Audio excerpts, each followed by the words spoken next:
have a very special guest tonight. Fred met the young man you're going to meet along with Fred's pal here. And I'm going to turn it over to you, Fred, because you're going to present something that happened a long time ago. You met this gentleman, and something happened. So why don't you tell the folks? I'll leave it to you. A big round of applause. Fred Barton. Let me go behind your hand upstage. All right, thank you. Great to be here. Okay, so, without any further ado, you can't hear me? All right, we don't do this for a living. Okay, anyway, ladies and gentlemen, the robot of the Forbidden Planet.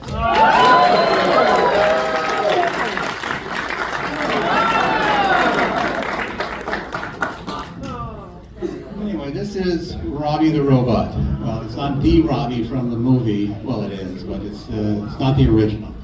Anyway, these are his eyes. These, his ears, rotating in all directions to pick up sounds from wherever they may be. And this is his brain. So, there you go. Robby, turn right.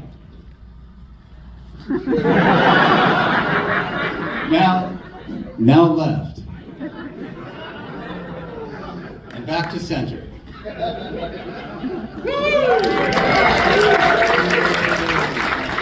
Tell me, Robby, can you speak any languages?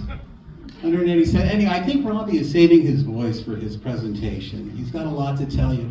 Actually, interesting story about this Robby. This is the first Robby I ever built 50 years ago when I was 16. And here he is, still going strong. And anyway, so here he is. So you want to see the movie? Yeah! Well, okay. So, of course, Robby has something to say. So, Maestro, if you will. Oh, I forgot. I want to send a shout out to Dan Monroe who put the commercials. That's why we're all here. Thank you. That's fun.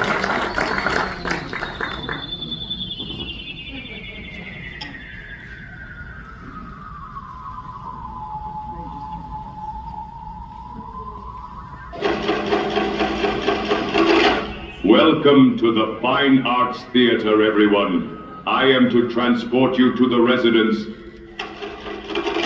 I am Robby the robot. Come with me now on this spectacular Flights of Fantasy event and my special behind-the-scenes look at what really happened on the Forbidden Planet, Altair 4. Consider this a riveting TED Talk and give me a break if I leave anything out, as I drone out this programming for 9 minutes. But before our journey begins, I would like to thank producer-director Arnold Leibovitz for all his astounding work over the years in the science fiction and fantasy genre, and for restoring so many cinema classics. And how about those Papa-Toons? Get them while they're hot. Arnold will hook you up. And of course, I'd like to give a special scan out to the robot man himself, Fred Barton, for schlepping me here, and whose tireless efforts have brought so many celebrity robots to life and into people's homes for the past 50 years. Ladies and gentlemen, I'm often asked at these screenings how a robot makes it in Hollywood. Put it this way, my name used to be Reuben the Ropestein. Just so you know, nothing happened on Altair 4 that I didn't know about. They don't call me the Mr. Belvedere of outer space for nothing. Remember when Cookie asked Doc if I was a male or female? Fact is, I don't use gender fluid. It promotes rust. And for the record, Cookie drank all 60 gallons of that genuine ancient rocket bourbon and died of liver failure on the voyage home. But I digress. Let's talk about the ill-fated Bellerophon expedition. The year was 2224 AD. an election year as I recall. Trump was in his 52nd term. United Planets sent a prospecting party of scientists to Altair, which is like 100 trillion miles away from the Fine Arts Theater. You know, they didn't take the 405. The ship lands, they set up camp, and after the first day, Morbius, who just couldn't sit still, sneaks off with his new wife, Julia Morrison, who was pregnant, by the way. While on a nature hike with the tiger and the deer, they discovered a cave which had access to the lost civilization of the Krell, which was deep underground with no overnight parking. Young Morbius and his bride got all caught up in the Krell lifestyle with their mid-century architecture and their swinging bebop music.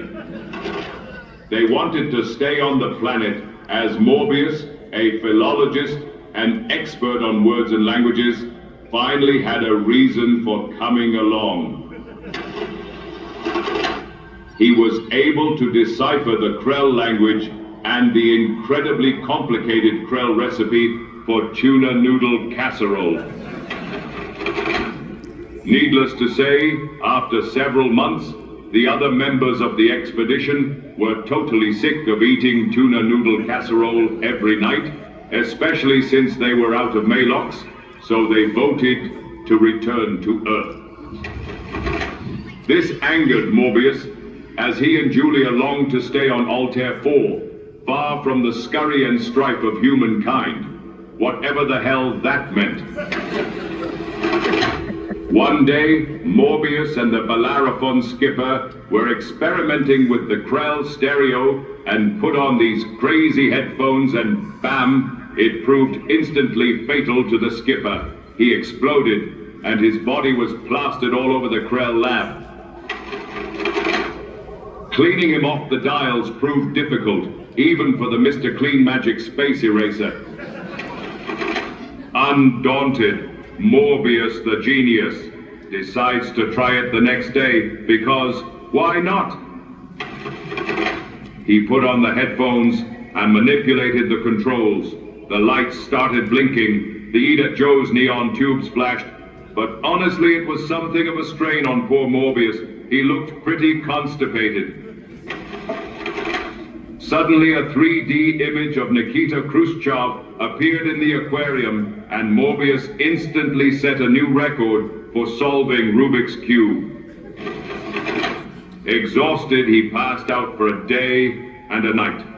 He woke up the next morning with a stiff neck and discovered he had doubled his intellectual capacity.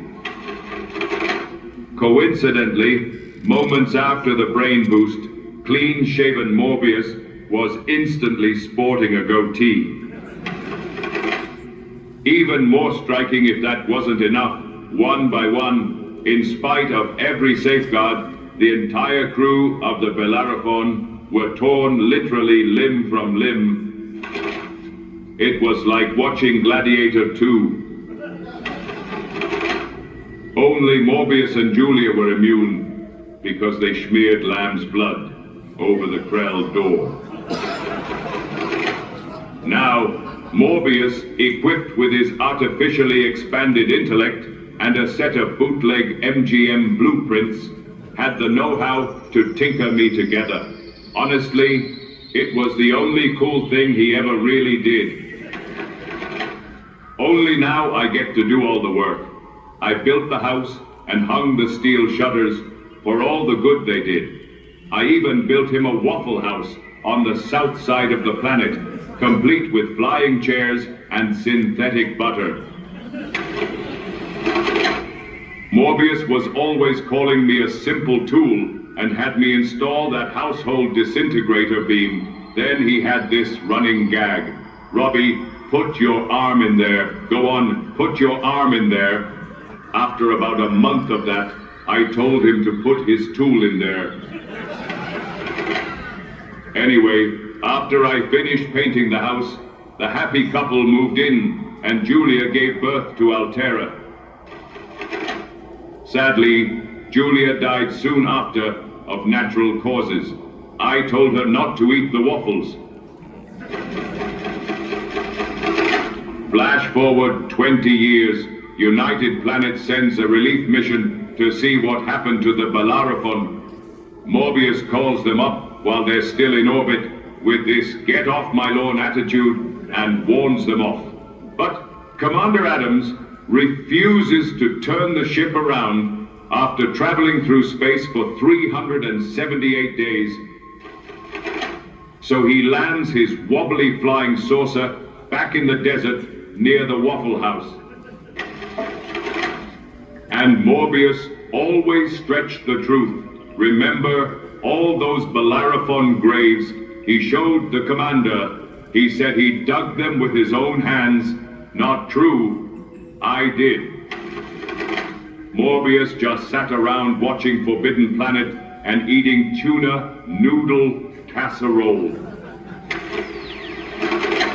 And as for Doc, it wasn't the brain boost that killed him, it was the Disney Channel. Morbius also told Farman that the big machine, 8,000 cubic miles of klystron relays, was for mining Krell coin. And then there was Altera, my little blonde surfer girl. What a honey West that is.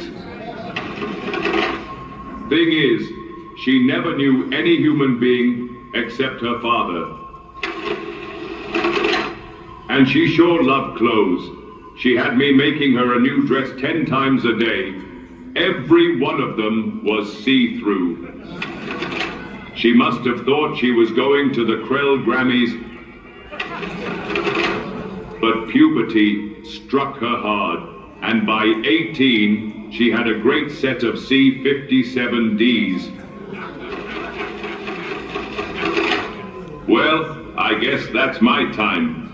Long story short, Morbius had an epiphany and realized he murdered all his co-workers and friends and was way behind on the light bill. So what else is there to do besides blow it all up?